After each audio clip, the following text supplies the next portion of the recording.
예수님께서 갈릴리 사역을 하시는 중에 또 어느 날 또 누군가의 집에 들어가셨습니다. 정확하게 예수님의 집인지 누구의 집인지 정확히는 알 수 없지만 수일 후에 예수께서 다시 가버나움에 있는 한 집에 들어가셨습니다. 그걸 누가 보았나 봐요. 그 소문이 또 쫙 퍼졌습니다. 예수님이 오셨다고 하더라. 어제도 보셨겠지만 예수님이 오셨다라는 거를 예수님은 알리고 싶어 하지 않으셨거든요. 왜냐하면 사람들이 예수님을 나의 구주로 복음을 듣기 위해 예수님을 만나려는 게 아니라 내가 뭔가를 먹고 배고픔을 해결하고 병이 낫는 목적으로 예수님을 만나려고 하니까 그것을 그렇게 기분 좋게 생각하지 않으셨어요. 복음을 전하는 것이 예수님께서 목적이셨죠. 그래서 그것 때문에 이렇게 사람들이 자기를 찾는 게 불편하셨기 때문에 예수님께서 또 조용히 어느 집에 들어가셨을 때 소문이 퍼지기를 그렇게 원치 않으셨습니다. 그런데 어찌 이제 또 제자들도 있고 하니 많은 무리가 더 다니고 하니 예수님께서 다시 가버나움에 이르셨을 때 한 집에 계시다는 소문이 삽시간에 퍼졌습니다. 그래서 많은 사람이 그 예수님이 계시다는 집 앞과 집에 왔는데 2절에 보면 들어설 자리가 없었어요. 그 정도로 예수님 앞으로 많이 왔습니다. 예수께서 무엇을 하고 계셨냐면 그때 도를 말씀하시더니 그러셨습니다. 여기서 말하는 도는 우리 길거리 가다 보면 뭐 도를 하십니까? 그런 도가 아니고 원어로 보면 설교하고 계시다 그런 뜻입니다. 그러니까 예수님께서 집 안에 들어가셔서 설교하고 있는 중에 또 사람들이 예수님에게 많이 찾아온 거예요. 왜? 병 낫고 싶고 귀신 들린 것이 쫓겨나고 싶고 이런 마음이 든 거죠. 자, 그렇게 예수님께서 설교하는 중에 많은 사람들이 모여 있는데 들어설 자리가 없었기에 사람들이 많이 있었습니다. 근데 그런 중에 사람들이 한 중풍병자를 4사람에게 메워 가지고 예수께로 왔습니다. 중풍병자 살긴 살았지만 이때 당시에 말도 제대로 못하고 누워만 있고 몸도 가누지 못하는 미라와 같은 존재죠. 살았으나 죽은 존재 아닙니까? 그런 사람을 메워가지고 예수님께 온 거예요. 그들의 마음속엔 그런 게 있었겠죠. 어찌됐든 간에 예수님께 가면 이 사람을 살릴 수 있겠다. 그런 믿음이 이 네 사람에게 있었겠죠. 이 중풍병자가 뭘 들었겠어요? 어딜 다니지도 못하는데 예수님에 대해서 뭘 알겠습니까? 자, 그래서 예수님께로 왔는데 4절 보면 무리들이 너무 많아서 들어갈 수가 없었어요. 그래서 어떻게 하느냐? 예수님이 계신 곳이 대충 저기 거실에 계시니, 예를 들면 거실에 계시니 그 지붕을 뚫고 이 중풍병자를 내리자. 혼자는 걸어 들어갈 수 없으니, 그리고 이렇게 사람이 많은데 들 것을 들고 들어갈 수는 없으니 지붕을 뜯어내고 거기 구멍으로 줄을 달아서 이 사람을 내리자. 예수님 눈앞에다 이 사람을 데려놓자. 이렇게 마음을 먹은 거죠. 그래서 그렇게 했습니다. 이스라엘에 있는 집의 지붕은 우리나라처럼 이렇게 시읒자 삼각형 모양이 아니고 비가 없는 지역이니까 이렇게 우리나라는 이렇게 삼각형이 돼야 빗물이 옆으로 다 흘러내리지 않겠어요? 그런데 여기는 비가 없는 지역이니까 그냥 이렇게 평평했습니다. 옥상이. 저희도 예전에 집들 보면 평평한 집이 있었죠. 평평한 지붕이었어요. 지붕에 올라가서 또 평평하고 뭐 진흙으로 지은 집이니까 다들 이렇게 깨서 뜯어내고 볏짚 뜯어내고 그 사이로 중풍병자를 내려 주었습니다. 여기서 예수님께서 놀라운 말씀을 하시죠. 이 말씀이 여러분들이 오늘 은혜가 되고 힘이 될 수 있기를 주님의 이름으로 축복합니다. 뭐라고 말씀하시느냐? 예수께서 그들의 믿음을 보시고 중풍병자에게 이르시되 작은 자야 내 죄 사함을 받았느니라 하시니. 아멘. 저도 이 말씀을 참 좋아하는데 이 말씀으로 제가 신방하면 권면도 많이 드리는데, 예수님께서 중풍병자의 믿음을 보시고 그를 구원하신 것이 아니고 중풍병자를 데리고 온 사람들의 믿음을 보시고 치유하십니다. 뭐 예수님 그럴 수밖에 없죠. 중풍병자가 어떻게 움직이겠습니까? 중풍병자가 어떻게 예수님에 대한 소식을 들을 수 있겠습니까? 그렇죠? 그런데 예수님에 대한 소식을 들었던, 예수님에게만 가면 죽었던 자가 살아날 수 있고 이 죽은 것과 같은 이 사람도 살아날 수 있겠다라고 주변에 있는 사람들이 믿음을 갖고 있었어요. 우리의 가족이 예수님을 몰라도 내 자녀가, 우리의 가족이 예수님을 믿으면 구원받을 수 있겠다.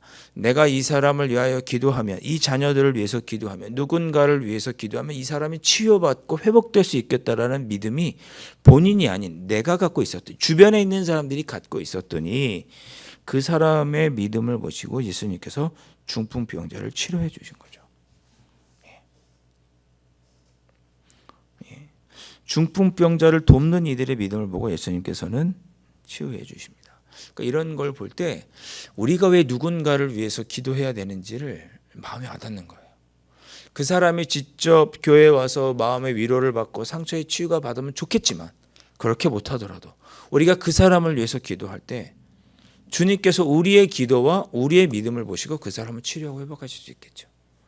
주님 누구누구가 지금 마음이 많이 힘들고 어렵습니다. 주님 누구누구가 육신의 질병으로 힘들어합니다. 지금 누구누구가 예수님을 알지 못해서 잘못된 길로 가고 있는데 주님 돌이켜 주십시오. 주님 누구누구가 생활의 문제로, 생업의 문제로 일터에서 힘들고 어려워합니다. 주님 그에게 은혜를, 회복의 은혜를 더하여 주십시오라고 우리가 기도하면, 우리의 믿음을 보시고 우리가 확신을 갖고 기도하면, 우리가 그들의 마음을 알아주면 우리로 인하여 그 사람도 치유와 회복의 역사를 누릴 수 있게 된다는 것이죠.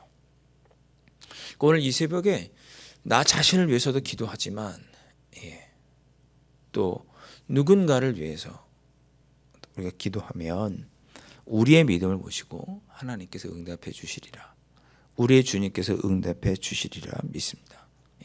오늘 이 믿음을 가지고 우리가 누군가를 위해서, 나 아닌 다른 사람을 위해서 기도하고 또 그렇게 우리가 기도할 때 주님께서 구원하여 주시고 회복해 주시는 역사를 누리게 되시기를 주님의 이름으로 축원합니다. 자, 그렇게 예수님께서 중풍병자를 데리고 왔던 사람의 믿음을 보시고 그를 회복시켜 주시자 내 죄사함을 받았다라고 이야기를 해주셨더니 6절에 어떤 서기관들이 거기 앉아서 있다가 생각했어요. 아니 저 사람이 왜 죄를 용서하지? 죄는 하나님만 용서하시는 건데 이거 신성모독 아닌가? 이렇게 생각한 거예요. 마태복음에서도 그렇지만 나중에 예수님께서 왜 십자가에 달려 돌아가지고 오시죠? 신성모독인 이유로 십자가에 달려 돌아가지고 오시죠. 자기를 하나님의 아들이라고 하니까 신성모독이다, 참남하다라고 해서 예수님께서 십자가에 달려 돌아가 죽으시죠. 여기서 예수님께서 죄를 사하는 걸 보고 하나님 외에는 누가 죄를 사한단 말인가? 저 신성모독 아닌가? 라고 생각한 거죠. 이들의 생각이 맞죠. 죄는 하나님만 사하실 수 있는 거예요. 예수님은 누구세요? 하나님이신 거죠. 근데 이들은 예수님을 인간 예수로만 아는 거예요.